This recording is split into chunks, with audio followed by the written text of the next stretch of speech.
The stage is set. The morning of June 12, 2018, dawned oppressively humid over Singapore's Sentosa Island. The Capella Hotel, a sleek fortress of glass and steel, stood like a sentinel amid manicured gardens, its pristine exterior belying the storm brewing within. Outside, a restless crowd of journalists jostled for position, their lenses glinting in the sun while black-suited security agents patrolled the perimeter, earpieces crackling with static. Inside, the air was cooler but no less suffocating, laden with the scent of polished wood, stale coffee, and the nervous sweat of diplomats preparing for a collision of titans. Donald Trump arrived first, stepping from a tinted limousine with a purposeful stride. His red tie flapped in the breeze, a bold streak against his navy suit, and his hair, carefully coiffed despite the humidity, gleamed under the flashbulbs. He paused at the entrance, squinting into the distance as if sizing up the stakes, then marched inside. Minutes later, Kim Jong-un's motorcade rolled in, a convoy of dark sedans escorted by stern-faced guards. The North Korean leader emerged, his black Mao suit crisp and unyielding, his expression a mask of calm. His steps were measured, deliberate, as if each one carried the weight of his nation's history. The meeting room was a cavernous space, its high ceilings amplifying every sound.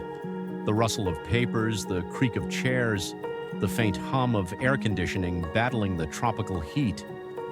Trump settled into his seat at the head of a long mahogany table, drumming his fingers impatiently.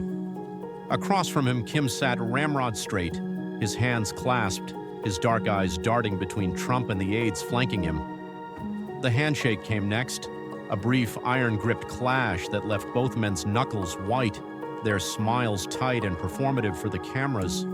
Tension coiled in the air like a living thing. Trump's chief of staff, John Kelly, hovered nearby, his jaw clenched as he scribbled notes. On Kim's side, General Ri Yong-gil, a grizzled veteran with a scar bisecting his brow, stood silently, his gaze fixed on Trump as if measuring a foe. The translators, two young women, one American, one North Korean, sat poised, their voices soft but steady as they bridged the linguistic divide. Trump spoke first, his voice booming. "Kim, this is it, the big one. The world's watching and we're gonna make history." Kim's reply came through the translator, cool and precise. "History is a patient teacher, Mr. President. We are here to learn." The words hung there, sharp-edged as the room settled into an uneasy rhythm. The early talks were a dance of power. Trump leaned forward, gesturing expansively, his tie brushing the table. "We've got missiles, you've got missiles. Let's cut the games and figure this out." Kim remained still, his fingers tightening briefly around a pen. "Games end when trust begins," he said, his tone flat but piercing. A bead of sweat trickled down Kelly's temple. The air conditioner whined in defeat. Outside, the press churned out breathless updates. Trump pushes, Kim holds firm. But inside, the stakes felt raw, personal. A clash not just of nations, but of men. Act the gift that shifts the game. The hours stretched into a marathon. The table now a battlefield of crumpled notes, half-empty water glasses, and coffee rings staining the wood. The agenda looped relentlessly. Denuclearization, sanctions, troop withdrawals. Each topic a minefield of mistrust. By midnight, exhaustion had carved lines into every face. Trump rubbed his eyes, his shoulders slumping slightly. Kim's posture remained rigid, though his fingers twitched as if resisting fatigue. The translators' voices grew hoarse, and even General Ri's steely gaze wavered. The summit seemed destined for a tepid close, a vague statement, a handshake, and a retreat to respective corners.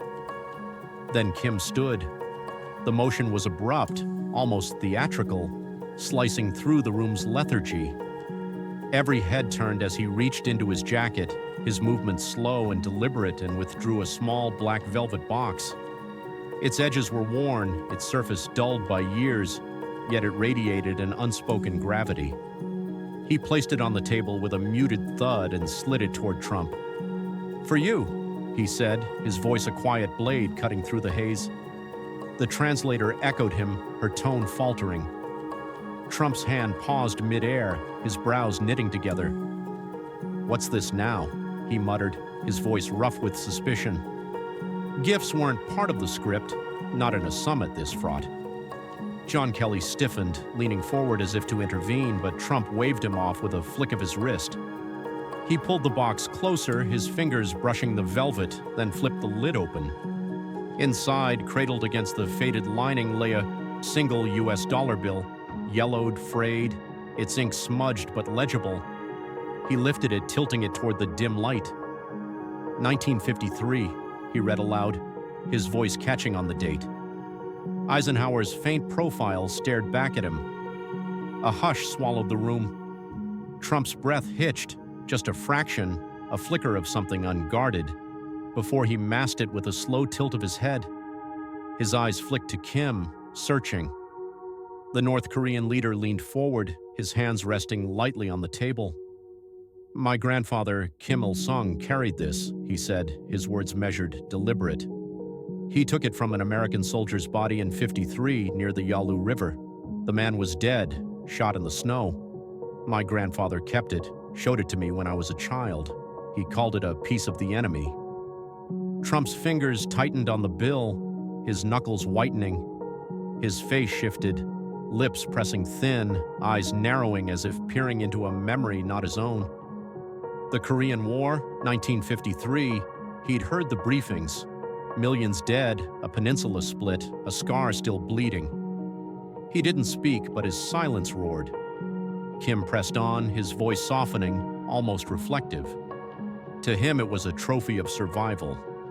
To me, it's something else. This dollar, it's our past, yours and mine. Blood, division, hate, but here, now. He paused, his gaze locking with Trump's. Maybe it's a mirror.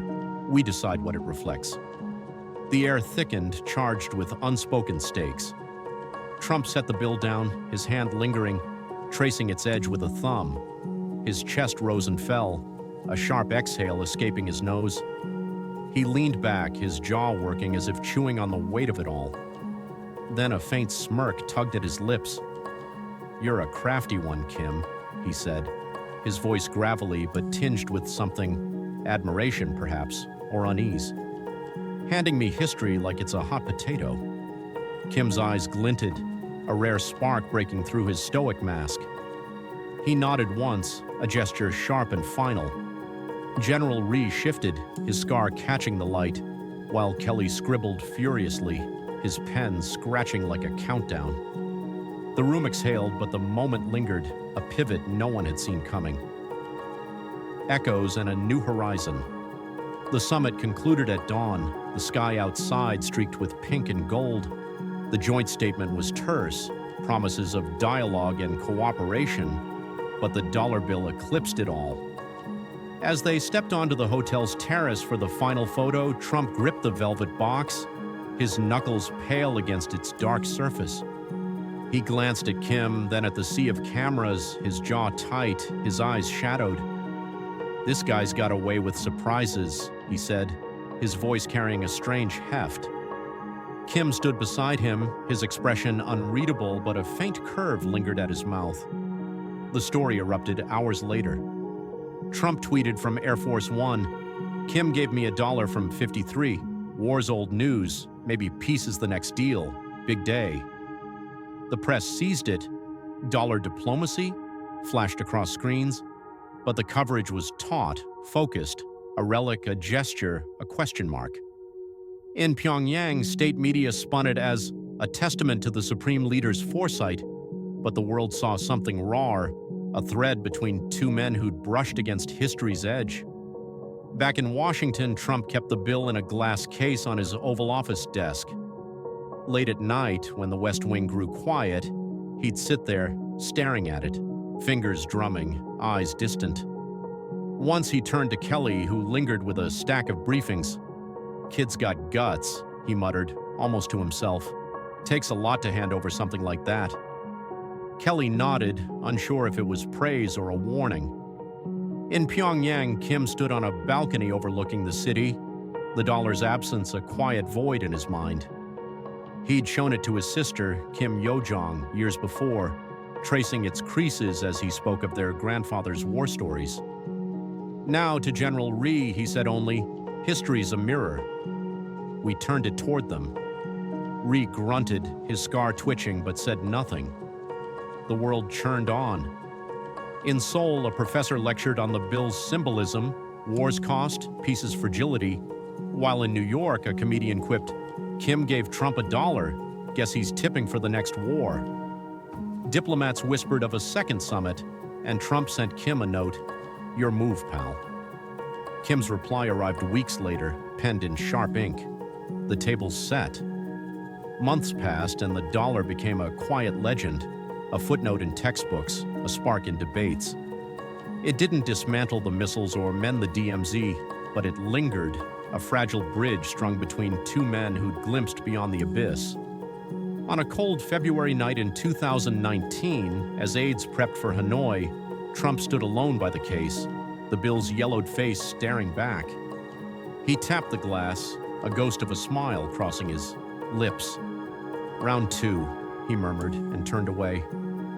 In Pyongyang, Kim watched snow dust the city, his thoughts drifting to the Yalu River, to a soldier's body in the frost, to a dollar now half a world away. He lit a cigarette, the smoke curling upward, and whispered to the wind, "Let's see what it reflects."